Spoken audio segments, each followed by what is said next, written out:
Hi, this is Jason Romero, author and speaker on success and resilience, and the first and only blind person to run across America. Hey, today I'm coming to you and going to speak with you about adaptability and adaptation. This is actually one of the three parts of my success cycle, which is made up of adversity, adapt, and achieve. So, adaptability and adaptation. Let's talk about that. This is a critical skill in all of our lives and in all areas and facets of our lives. Because what happens is whenever we encounter an obstacle or an adversity, in order to overcome that obstacle or adversity, we need to adapt. Now, there are some different ways to adapt, and I like to categorize these into my three I's: imagination, improvise, or innovate. I want to tell you a story about a really poignant way that I learned to adapt in my life, which was I was born with this degenerative eye condition. I had this dream that I wanted to become a lawyer. Well, there's a lot of reading associated with being a lawyer, and as I had this degenerative eye condition, it was exceptionally difficult for me to be able to read.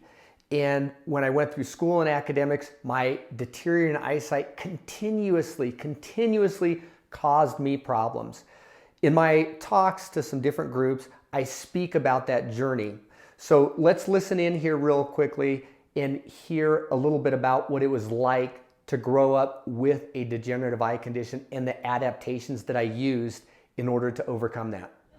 And then it was time for me to adapt, because I was in school and I was like starting to, classes were becoming more challenging and I was starting to fall further behind. Well, I used to sit in the back row. I was like always the goof off. Hint, hint, back row people here. So I moved from the back row up to the front row.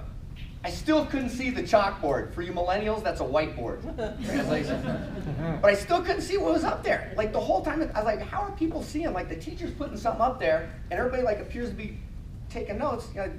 What's going on? So I moved to the front row, still couldn't see.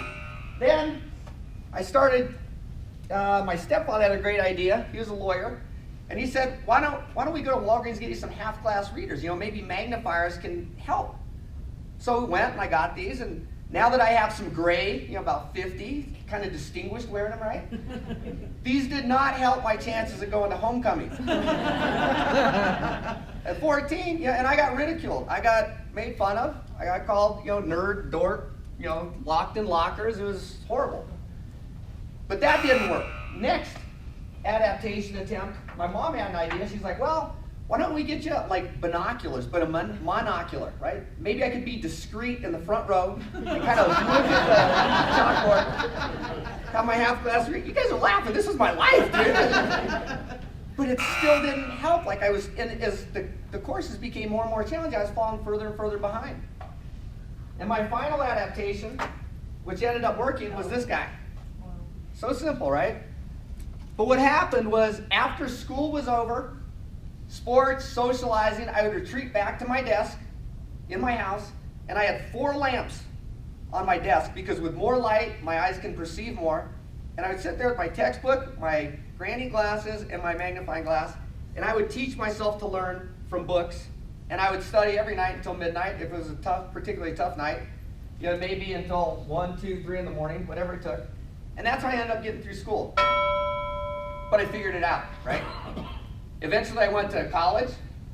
I got a full ride scholarship, and I did go to law school. In 10 years after that eye doctor told me to forget about my dream of becoming a doctor lawyer, I passed the bar exam and I became a lawyer. So there we have it. That was a very good example about how to adapt.